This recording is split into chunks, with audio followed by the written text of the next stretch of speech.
ٹھیک ہے جی۔ اعوذ باللہ من الشیطان الرجیم، بسم اللہ الرحمن الرحیم۔ آیت نمبر 35 کا آغاز ہوتا ہے، رکوع نمبر 10 کا۔ اللہ تعالیٰ ارشاد فرماتے ہیں، یا ایھا الذین آمنوا اتقوا اللہ وابتغوا الیہ الوسیلۃ وجاہدوا فی سبیلہ لعلکم تفلحون۔ اللہ تعالیٰ ارشاد فرماتے ہیں کہ اے لوگو جو ایمان لائے ہو، اللہ تعالیٰ سے ڈر جاؤ۔ اللہ تعالیٰ نے ایمان والوں کو تقوی اختیار کرنے کا حکم دیا ہے۔ اب تقویٰ کیا ہوتا ہے کہ انسان ہر وقت اللہ تعالیٰ سے ڈرے۔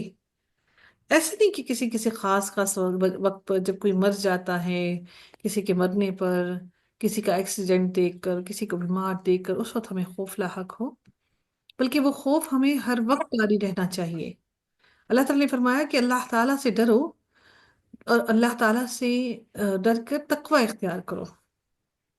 اللہ تعالیٰ نے تمام ایمان والوں کا نام لیتے ہوئے پکارا، اے لوگوں جو ایمان لائے ہو، ایمان لے آئے، اب تمہارا اگلا کام کیا ہے؟ تقوی اختیار کرنا۔ وَابْتَغُوا إِلَيْهِ الْوَسِيلَةَ، اور اس کی طرف قرب تلاش کرو۔ وسیلہ کے معنی یاد رکھیے گا کہ یہاں پر قربت حاصل کرنا کے ہے۔ وسیلہ سے یہ مراد ہرگز نہیں ہے کہ آپ اللہ تعالیٰ کے سے کوئی دعا مانگنے کے لیے یا اپنے گناہوں کی بخشش کے لیے کوئی وسیلے تلاش کرنا شروع کر دیں کہ اللہ تعالیٰ کی طرف کوئی وسیلہ مانگے۔ وَابْتَغُوا إِلَى الْوَسِيلَةِ کے معنی اللہ تعالیٰ کا قرب حاصل کرنا ہے، یعنی ایسا کام کرو جس سے اللہ تعالیٰ سے جڑ جاؤ۔ وَجَاهِدُوا فِي سَبِيلِهِ۔ اچھا، اللہ تعالیٰ پھر مزید کیا ارشاد فرماتے ہیں کہ اور وجاہدوا فی سبیلہ، اور اس کے راستے میں جہاد کرو۔ اب جہاد لوگ ہم سمجھتے ہیں کہ شاید جہاد صرف اور صرف تلوار لے کر نکل جانا، بس وہی جہاد ہے۔ در حقیقت جہاد صرف وہ نہیں ہے، بلکہ اپنے نفس کے ساتھ کیا جانے والا جہاد سب سے مشکل ترین جہاد ہے۔ حدیث میں مقام محمود کو وسیلہ کہا گیا ہے، اور نبی کریم صلی اللہ علیہ وآلہ وسلم نے فرمایا کہ جو شخص اذان سن کر یہ کہے، اللہم رب هذه الدعوة التامة والصلاة القائمة آت محمدا الوسیلة والفضیلہ وابعثه مقاما محمودا الذی وعدتہ، اسے قیامت کے دن میری شفاعت ملے گی۔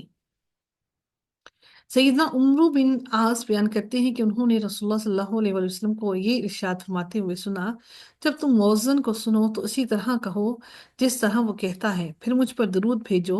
جس نے مجھ پر 1 بار درود شریف پڑھا، اللہ تعالیٰ اس پر 10 بار رحمت نازل فرمائے گا۔ پھر میرے وسیلے کی دعا کرو، یعنی نبی کو اپنا وسیلہ نہیں بنانا، کہ وہ وسیلہ ہے کہ اللہ تعالیٰ اللہ تعالیٰ آپ کو اس کے نبی پاک کے وسیلے سے کچھ عطا کرے۔ نبی پاک صلی اللہ علیہ وسلم نے فرمایا کہ پھر میرے وسیلے کی دعا کرو، یعنی جو وسیلہ اللہ تعالیٰ نے ان کو مقام محمود عطا کرنا ہے وہ ہے اس سے مراد۔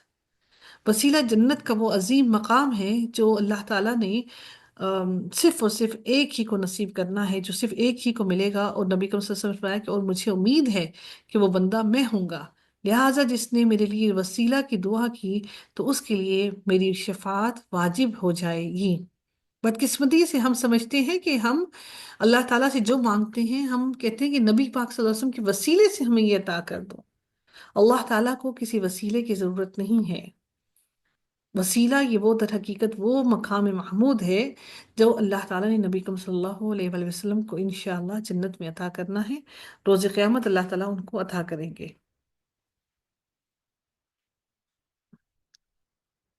رسول اللہ صلی اللہ علیہ وسلم نے فرمایا کہ مشرکوں کے خلاف اپنے مالوں، اپنی جانوں اور اپنی زبانوں کے ذریعے سے جہاد کرو۔ کیا آپ اپنی زبان کے ذریعے سے جہاد کر رہے ہیں؟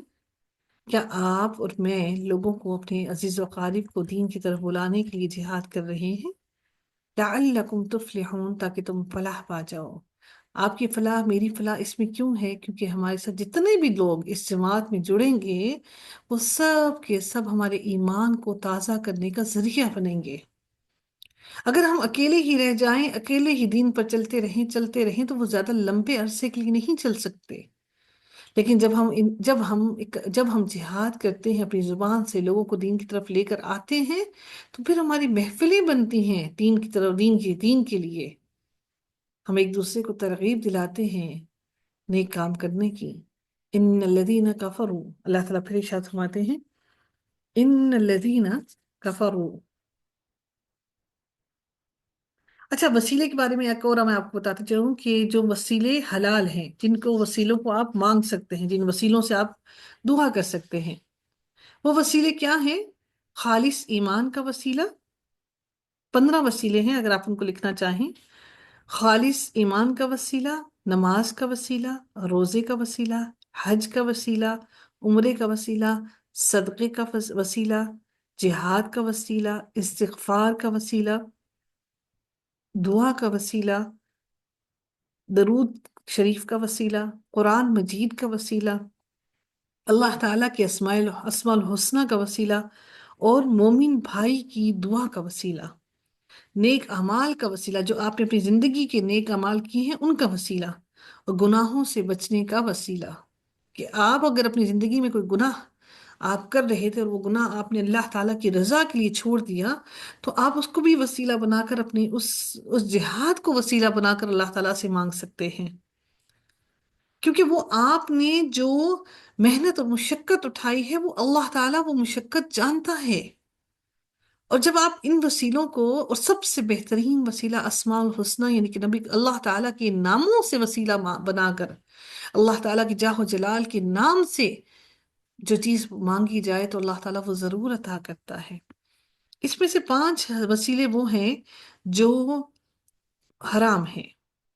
سب سے پہلا وسیلہ اولیاء اللہ اور نیک لوگوں سے فریادیں کرنا، ان کو وسیلہ بنا کر مانگنا. غیر اللہ تعالیٰ کے لیے نظر مانگنا، قبروں پر جانوروں کو قربان کرنا. آپ لوگوں نے دیکھا ہوگا کہ جا کے وہاں پر جانور ذبح کرتے ہیں، اور پھر وہاں پر لنگر پکتے ہیں وہاں پر، اور پھر وہ سب کھاتے ہیں. وہ سب حرام ہے. کسی کے حق کا وسیلہ لینا، کسی کے جاہ و جلال اور مرتبے کا وسیلہ لینا، یہ سارے وسیلے حرام ہیں. تقویٰ در حقیقت انسان کے دل کا اس کا گارڈ ہے. وہ انسان کے دل کو گارڈ کرتا ہے، اس کے دل کو بچاتا ہے، اس کا چوکیدار ہے. تو انسان کو چاہیے کہ انسان اللہ تعالیٰ سے ڈرے اور اللہ تعالیٰ کا قرب حاصل کرے اور اللہ تعالیٰ کی راہ میں جہاد کرے. ان الذين كفروا لو ان لهم ما في الارض جميعا ومثله معه ليفتدوا به من عذاب يوم القيامة. پھر اللہ تعالیٰ ارشاد فرماتے ہیں کہ یقیناً جن لوگوں نے کفر کیا، جن لوگوں نے اللہ تعالیٰ سے ڈرنے کے بجائے دنیا کے ڈر کو اختیار کیا، اللہ تعالیٰ کی قربت کے بجائے بے بنیاد سہاروں پر اعتماد کیا اور اس پر زندگی گزار دی، اللہ کی راہ میں کوئی کام نہیں کیا، اور دنیا میں ہی لگے رہے، تو اللہ تعالیٰ ان کے لیے فرماتے ہیں لو ان لہم ما فی الارض جمیعا. اگر واقعتاً ان کے پاس وہ سب کچھ ہو جو زمین میں ہے، اور اتنا ہی اللہ تعالیٰ اور بھی ان کو عطا کر دے، وہ سب کچھ ان کے پاس ہوتا کہ وہ اس قیامت کے دن عذاب سے بچنے کے لیے فدیے میں دے دیتے. وَمِثْلَهُ، اللہ تعالیٰ فرماتے ہیں اور اس جیسا اور بھی سب کچھ ہوتا، لِيَفْتَدُوا، تاکہ وہ فدیے میں دے دیتے، بِهِ مِنْ عَذَابِ يَوْمِ الْقِيَامَةِ، اللہ تعالیٰ سے عذاب سے بچنے کے لیے. اللہ تعالیٰ فرماتے ہیں مَا تُقُبِّلَ مِنْهُمْ، وہ ہرگز ان سے قبول نہ کیا جائے گا. وَلَهُمْ عَذَابٌ أَلِيمٌ، اللہ تعالیٰ نے تو ان کے لیے دردناک عذاب تیار کر رکھا ہے. کفر کرنے والوں کے لیے اللہ تعالیٰ نے بیان کر دیا کہ سب کچھ تم فدیے میں لے آؤ، میں پھر بھی کچھ بھی تم سے قبول نہیں کروں گا، اس کے برابر اور بھی لے آؤ. دنیا میں تو اللہ تعالیٰ نے کہا کہ ایک ذرہ کے برابر بھی فدیہ کر دو، وہ بھی میں تم سے قبول کر لوں گا، اور اس کے بدلے کئی گناہ بڑھا چڑھا کر تمہیں عطا کروں گا. رب کائنات فرماتے ہیں یریدون ان یخرجوا من النار وما هم بخارجین منها ولهم عذاب مقیم.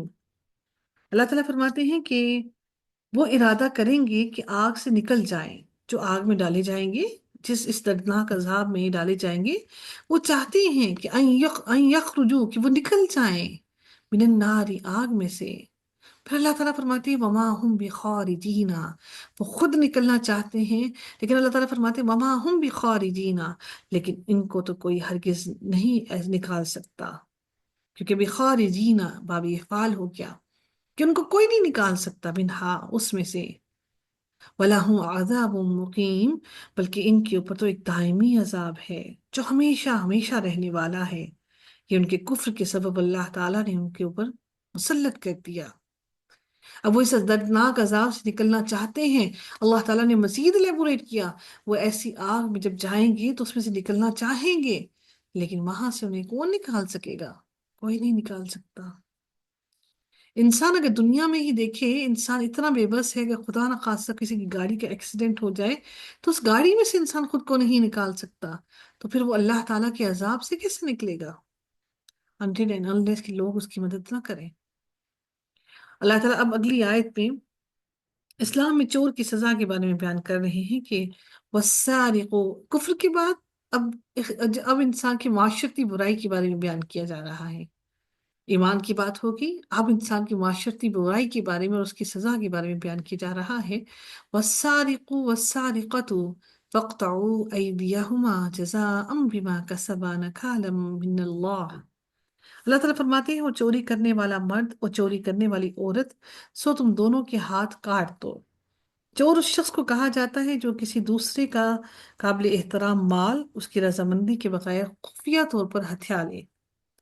چوری کا شمار گناہ کبیرہ میں ہوتا ہے جو بدترین سزا کا موجب ہے، یعنی دایاں ہاتھ کاٹنا، جیسا کہ بعض صحابہ سے یہ بات سے ثابت ہوتی ہے کہ ہاتھ کا اطلاق، ہاتھ کا جو وہ ہوتا ہے وہ کلائی کی جوڑ تک ہتھیلی پر ہوتا ہے، یعنی اوپر بازو تک نہیں ہے، ہاتھ کی کلائی کے جوڑ تک ہتھیلی ہوتی ہے پر ہوتا ہے۔ اگر کوئی چوری کرتا ہے تو ہاتھ کلائی سے کاٹ دیا جائے، اس کے بعد تیل میں داغ دیا جائے تاکہ رگیں مسدود ہو جائیں اور خون رک جائے۔ اللہ اکبر، اتنی سخت ترین تکلیف دہ سزا اللہ نے دی۔ پہلی بار چوری کرے تو دایاں ہاتھ کاٹ دو، پھر دوسری بار چوری کرے تو اس کا بایاں پاؤں کاٹ دو، رائٹ ہینڈ لیفٹ پاؤں دوسری بار کرنے پر، اور پھر اگر تیسری بار چوری کرے تو اس کا بایاں ہاتھ کاٹ دو، پھر چوتھی بار چوری کرے تو اس کا دایاں پاؤں کاٹ دو۔ وہ بالکل لاچار ہو گیا، ہاتھ بھی کٹ گئے، پاؤں بھی کٹ گئے، کہ وہ لاچاری اللہ تعالیٰ، کیونکہ وہ ہاتھوں سے، اور انسان اپنے عمل بھی ہاتھوں سے کماتا ہے، تو اللہ تعالیٰ نے واضح طور پر فرما دیا کہ اس جو چوری کرنے والا مرد اور چوری کرنے والی عورت جو ہے ان دونوں کے ہاتھ کاٹ دو۔ یہ عبرتناک سزا ہے اللہ تعالیٰ کی طرف سے ان لوگوں کے لیے، واللہ عزیز حکیم۔ اللہ تعالیٰ نے یہ سزا کیوں مقرر کی؟ اس لیے کہ مقرر کی کیونکہ اللہ تعالیٰ بہتر جانتا ہے کہ معاشرے کی برائی کو کیسے ختم کیا جائے۔ اب چوری کرنے کے لیے کیا چیزیں ضروری ہونی چاہیے، اس کی شرائط کیا ہیں؟ کسی قدر و قیمت رکھنے والی چیز کی چوری ہو، یعنی کہ ایسی کوئی بے وقت چیز نہ ہو چوری کے لیے، یعنی کہ وہ قیمت والی چیز ہو، محفوظ کیے ہوئے مال کی چوری کی گئی ہو۔ مجنون اور نابالغ کی چوری پر اس کا کوئی اطلاق نہیں ہوتا، یعنی کہ جو پاگل ہیں اور جو نابالغ بچے ہیں ان پر اس کا کوئی اطلاق نہیں ہوتا۔ اور ایسا بھی نہ ہو کہ اضطرار کے شبے پر حد نافذ نہیں کی جائے گی۔ کسی کی بیوی، بچے یا گھریلو ملازم اگر مال میں سے کچھ چوری کر لیں تو یہ قانون کے دائرے سے الگ ہے، یعنی کہ اگر گھر کا ملازم ہو یا بیوی بچے میں سے کوئی چوری کر لی تو یہ اس میں نہیں آتا۔ جس مال میں چوری کرنے والے کا حصہ ہو یا وہ مال اس کی حفاظت یا امانت میں ہو، اس کی چوری پر بھی حد نہیں لگے گی۔ حد سرقہ کے نفاذ کے لیے دارالاسلام کا ہونا شرط ہے۔ اگر آپ کے ملک کے اندر اسلامی قانون نافذ نہیں ہوا ہوا تو آپ اپنے پاس سے کسی کا ہاتھ نہیں کاٹ سکتے۔ اب وہ نصاب کتنا ہونا چاہیے جس پر یہ حد ہوتی ہے، مشروع ہوتی ہے، یا یہ حد شروع ہوتی ہے؟ چور کا ہاتھ کاٹنے کے لیے مال مسروقہ یعنی کہ چوری کیا ہوا مال کا نصاب ہونا ضروری ہے، اور وہ نصاب کتنا ہے؟ کم از کم 1/4 دینار یا 3 درہم، یا ان میں سے کسی ایک کے برابر ہو۔ مال مسروقہ اگر اس نصاب سے کم ہو تو چور کا ہاتھ نہیں کاٹا جائے گا۔ شاید یہ لفظ سرقہ اور اس کے معنی سے نکلا کیا ہے کہ سرقہ سے مراد کیا ہوتی ہے؟ کوئی چیز اس طریقے سے لینا جس سے احتراز ممکن نہ ہو، اور یہ اسی وقت ہی ہو سکتا ہے ہوگا کہ مال کو حفاظت کے ساتھ رکھا گیا ہو، یعنی کہ سنبھال کر رکھا گیا ہو۔ اگر مال کو حفاظت کے ساتھ نہ رکھا گیا تو اس مال کا لینا شرعی سرقہ کے زمرے میں نہیں آئے گا، یعنی کہ چوری عمدن کی جائے، ڈھونڈ ڈھانڈ کر چیز نکال کر چوری کی جائے۔ یہ یاد رکھیے گا کہ مال جو ہے وہ سنبھال کر رکھا گیا ہو۔ سیدہ عائشہ رضی اللہ تعالیٰ عنہ بیان کرتی ہیں کہ رسول اللہ صلی اللہ علیہ وآلہ وسلم نے فرمایا، 1/4 دینار اور اس سے زیادہ مالیت میں چور کا ہاتھ کاٹ دیا جائے۔ یہ اللہ تعالیٰ کی طرف سے حد مقرر کر دی گئی ہے۔ اللہ تعالیٰ کی آیت میں ارشاد فرماتے ہیں، فَمَن تَابَ مِن بَعْدِ ظُلْمِهِ وَأَصْلَحَ فَإِنَّ اللَّهَ يَتُوبُ عَلَيْهِ إِنَّ اللَّهَ غَفُورٌ رَحِيمٌ۔ اس آیت کا شان نزول اگر دیکھیں، اس آیت کا شان نزول کیا ہے کہ پھر سیدنا عبداللہ بن عمر سے روایت ہے کہ رسول اللہ صلی اللہ علیہ وآلہ وسلم کے عہد مبارک میں ایک عورت نے چوری کی تو اس کا دایاں ہاتھ کاٹ دیا گیا۔ اس نے عرض کیا، یا رسول اللہ میری توبہ کی گنجائش ہے۔ تب اللہ تعالیٰ نے یہ آیت نازل فرمائی، یعنی پھر جو شخص توبہ کرے اپنی زیادتی کے بعد، یعنی کہ اس نے جو چوری کی اس کے بعد، پھر جو چوری اور قطعی ہاتھ جو اس کا ہاتھ قطع کر دیا گیا، کاٹ دیا گیا، کہ بعد توبہ کر کے اپنی اصلاح کرے تو توبہ کرنے والے کو اللہ تعالیٰ معاف فرمانے والا ہے۔ یعنی کہ چوری کرنے کے بعد اس پر حد بھی نافذ ہو گئی اور اس کے بعد پھر وہ اللہ تعالیٰ سے توبہ کرے تو اللہ تعالیٰ اس کی توبہ کو قبول کرنے والا ہے۔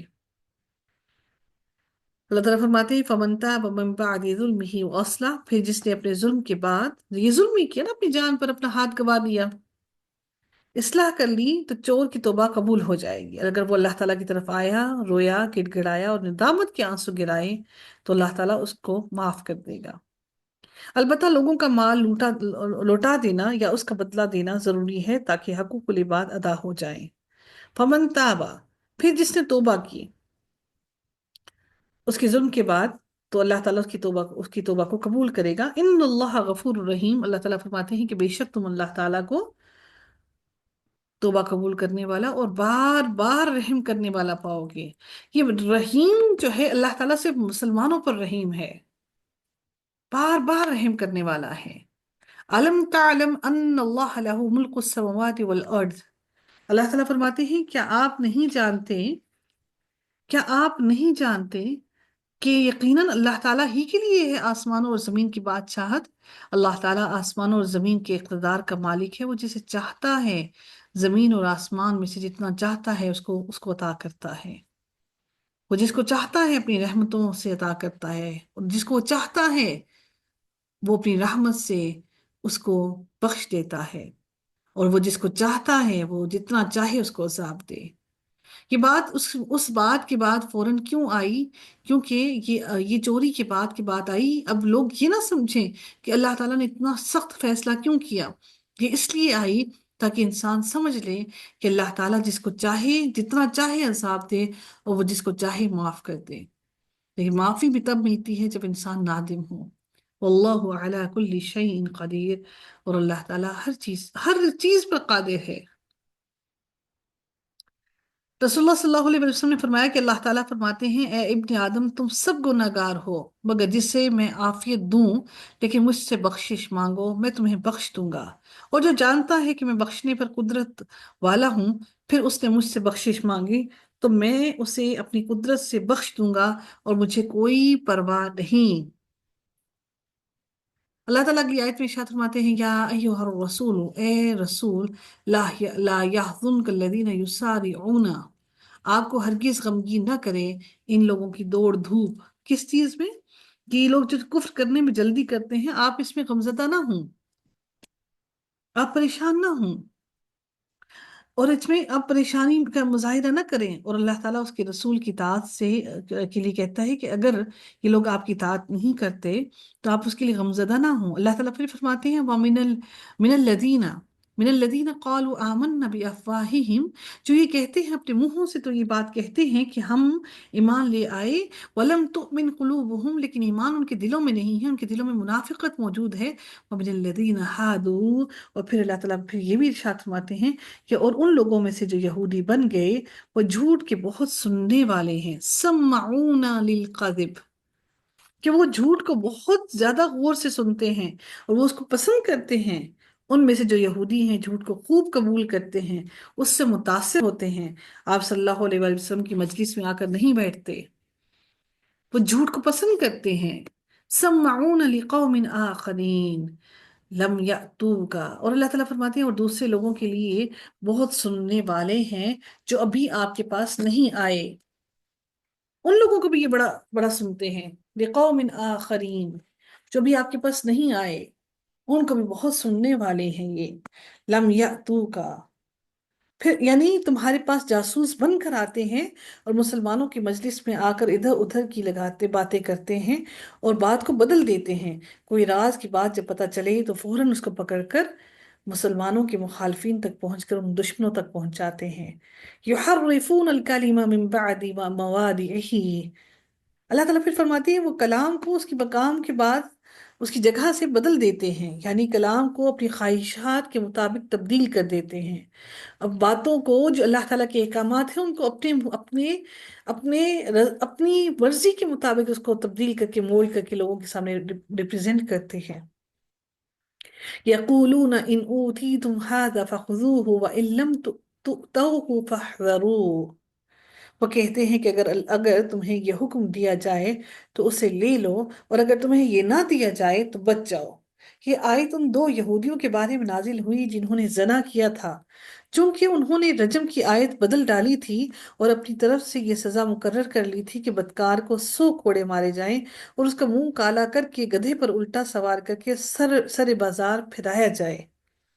پھر جب ہجرت کے بعد ان میں زنا کا یہ واقعہ پیش آیا تو کہنے لگے آؤ محمد کے پاس مقدمہ لے کر چلتے ہیں، دیکھیں وہ کیا فیصلہ کرتے ہیں، اگر 100 کوڑے اور منہ کالا کر کے رسوا کرنے کا حکم دیں تو مان لو اور اسے اپنے اور اللہ کے درمیان حجت بنا لو کہ اللہ کے نبیوں میں سے ایک نبی نے یہ حکم دیا تھا، اور اگر سنسار کرنے کا حکم دیں تو مت ماننا۔ تو اللہ تعالیٰ نے انہی کے بارے میں یہاں پر فرمایا کہ جب ان کو کوئی بات پتہ چلتی ہے تو اپنی مرضی کے مطابق اس کو تبدیل کر دیتے ہیں۔ یقولون ان اوتیتم ھذا فخذوہ وان لم تؤتوہ فاحذروا،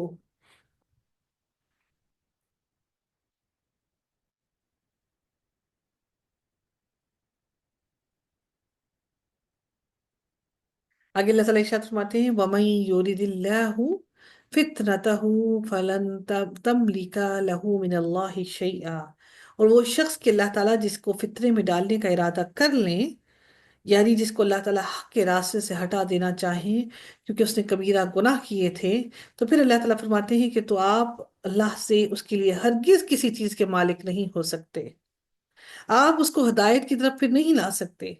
اولئک الذین لم یرد اللہ ان یطہر قلوبہم، یہ وہ لوگ ہیں کہ اللہ تعالیٰ نے ارادہ نہیں کیا کہ ان کے دلوں کو پاک کرے۔ اللہ تعالیٰ فرماتے ہیں کہ اولئک الذین لم یرد اللہ، اللہ نے ارادہ نہیں کیا ان یطہر، کہ پاک کر دے قلوبہم ان کے دلوں کو اس گندگی اور بے حیائی اور گناہوں سے، لہم فی الدنیا خزی، ان کے لیے دنیا میں رسوائی ہے، وَلَهُمْ فِي الْآخِرَةِ عَذَابٌ عَظِيمٌ، اور ان کے لیے اللہ تعالیٰ نے آخرت کے دن قیامت کے روز بہت بڑا عذاب تیار کر رکھا ہے، کیونکہ اللہ تعالیٰ ان کے دلوں کو پاک نہیں کرنا چاہتا، کیونکہ یہ گناہ گار ہیں، اللہ تعالیٰ کی باتوں کو مولڈ کرتے ہیں، تبدیل کرتے ہیں۔ سمعون للکذب اکلون للسحت، اللہ تعالیٰ فرماتے ہیں جھوٹ کو بہت سننے والے ہیں، حرام بہت کھانے والے ہیں۔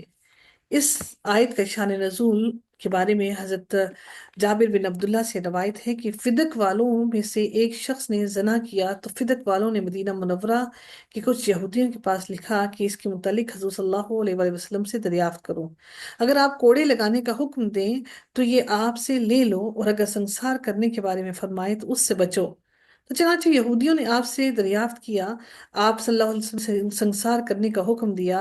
اس پر اللہ تعالیٰ نے یہ آیت نازل فرمائی کہ جھوٹ کو بہت سننے والے ہیں، حرام کو بہت کھانے والے ہیں، جھوٹ کو سن کر اس پہ یقین کرنے والے ہیں، اور اکلون للسحت، اور حرام کو بہت کھانے والے ہیں۔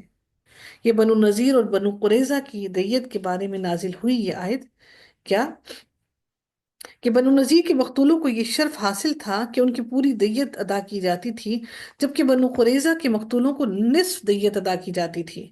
انہوں نے اس سلسلے میں جب رسول اللہ صلی اللہ علیہ وآلہ وسلم سے فیصلہ کروانا چاہا تو اللہ تعالیٰ نے ان کے بارے میں ان آیات کو نازل فرما دیا، کیونکہ وہ حرام کھانا چاہتے ہیں کہ ان کی اپنی دیت وہ پوری لیتے اور بنو قریظہ کی مقتولوں بنو قریظہ کی دیت کو نصف کرتے۔ رسول اللہ صلی اللہ علیہ وسلم نے انہیں اس مسئلے میں حق اختیار کرنے کی تلقین فرمائی اور سب کی دیت کو برابر قرار دیا۔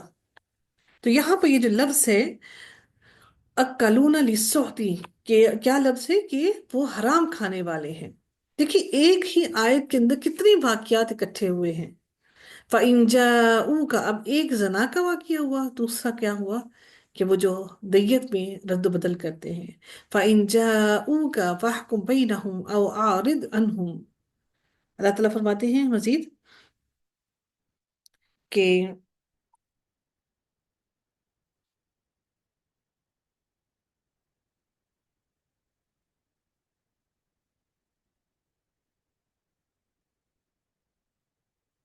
اگر وہ آپ کے پاس آئیں تو آپ ان کے درمیان فیصلہ کر دیں۔ فَإِن جَاءُوكَ، جب آپ کے پاس آئیں تو آپ ان کے درمیان فیصلہ کر دیں، او اعرض عنہم، یا پھر آپ چاہیں تو ان سے اعراض کر لیں۔ اللہ تعالیٰ نے نبی کریم صلی اللہ علیہ وآلہ وسلم کو حکم دیا کہ آپ اس کے بارے میں اختیار رکھتے ہیں کہ آپ ان کے درمیان میں فیصلہ کر دیں یا پھر ان سے اعراض کر دیں۔ آپ پر لازم نہیں ہے کہ آپ پر ان کا فیصلہ کرنا واجب نہیں ہے، اور نہ ہی فتویٰ دینا آپ پر واجب ہے۔ آپ کی مرضی ہے کہ آپ ان کے درمیان فیصلہ کر دیں یا اعراض کر لیں۔ وَإِن تُعْرِضْ عَنْهُمْ فَلَن يَضُرُّوكَ شَيْئًا، اللہ تعالیٰ فرماتے ہیں کہ آپ اگر ان سے اعراض کر بھی لیں تو آپ پر کوئی ضرر نہیں ہے، آپ پر لازم نہیں کیا اللہ تعالیٰ نے۔ لیکن اللہ تعالیٰ نے فرمایا لیکن اگر آپ ان کے درمیان فیصلہ کریں، وَإِنْ حَكَمْتَ فَحْكُمْ بَيْنَهُمْ بِالْقِسْطِ، اگر آپ ان کے درمیان فیصلہ کریں تو ہمیشہ انصاف کے ساتھ فیصلہ کریں۔ اگر فیصلہ کریں ہی تو انصاف کا دامن ہاتھ میں تھامے رہیں۔ ان اللہ یحب المقسطین، اللہ تعالیٰ فرماتے ہیں بے شک اللہ تعالیٰ انصاف کرنے والوں کو ہی پسند کرتا ہے۔ وَكَيْفَ يُحَكِّمُونَكَ وَعِندَهُمُ التَّوْرَاةُ فِيهَا حُكْمُ اللَّهِ ثُمَّ يَتَوَلَّوْنَ مِن بَعْدِ ذَلِكَ، پھر اللہ تعالیٰ مزید ارشاد فرماتے ہیں کہ اور وہ آپ کو کیسے منصف بنائیں گے۔ وَكَيْفَ يُحَكِّمُونَكَ، کہ یہودی آپ کو کس طرح سے منصف بنائیں گے۔ وَعِندَهُمُ التَّوْرَاةُ فِيهَا، اللہ تعالیٰ فرماتے ہیں حالانکہ ان کے پاس تورات موجود ہے۔ ان کے پاس ایسا نہیں ہے کہ ان کے پاس کوئی کتاب موجود نہیں ہے، وہ آپ کو کیسے منصف بنائیں۔ یہودیوں کی بدنیتی کو اس آیت میں اللہ تعالیٰ بے نقاب کر رہے ہیں کہ ان کے پاس تو خود اپنی کتاب موجود ہے جن کے اندر اگر وہ فیصلے کرنا چاہیں تو بآسانی اللہ تعالیٰ کی رضا کے مطابق، اللہ تعالیٰ کے حکم کے مطابق فیصلہ کر سکتے ہیں، جس میں اللہ تعالیٰ نے پورے پورے احکامات پوری طرح سے کھول کھول کر بیان کیے ہیں۔ ایسا نہیں کہ صرف قرآن میں یہ احکامات ہیں بلکہ ان کتابوں میں بھی پورے یہی احکامات ہیں۔ اللہ تعالیٰ کی حدیں تمام تمام قوموں کے لیے ایک ہی تھیں۔ ثم يتولون من بعد ذلك، پھر اس کے بعد بھی وہ منہ موڑ رہے ہیں۔ اس سے مراد یہ ہے کہ ایک طرف رسول اللہ صلی اللہ علیہ وسلم کا حکم بناتے ہیں، کو حاکم مطلب ان کو محکم بناتے ہیں کہ وہ فیصلہ کریں، اور دوسری طرف آپ کے حکم سے منہ موڑتے ہیں، آپ کی اطاعت نہیں کرتے، آپ کا فیصلہ آپ سے کروا کر پھر اس فیصلے کو اوپر راضی نہیں ہوتے۔ اللہ تعالیٰ فرماتے ہیں وَمَا أُولَئِكَ بِالْمُؤْمِنِينَ، اور وہ لوگ مومن ہیں ہی نہیں۔ یعنی تو مومن سے مراد کیا ہے کہ ایمان لانا، یعنی تورات اور موسیٰ علیہ السلام پر بھی یہ ایمان لانے والے نہیں ہیں۔ اگر یہ اس پر ایمان لانے والے ہوتے تو یقیناً آپ کے فیصلے کو سنتے اور اس پر سر تسلیم خم کرتے۔ وآخر دعوانا الحمد لله رب العالمين، صلی اللہ تعالی علی خیرہ خلقہ اجمعین، برحمتک یا ارحم الراحمین، سبحانک اللہم وبحمدک، نشہد لا الہ الا انت، نستغفرک ونتوب الیک۔ السلام علیکم ورحمۃ اللہ وبرکاتہ.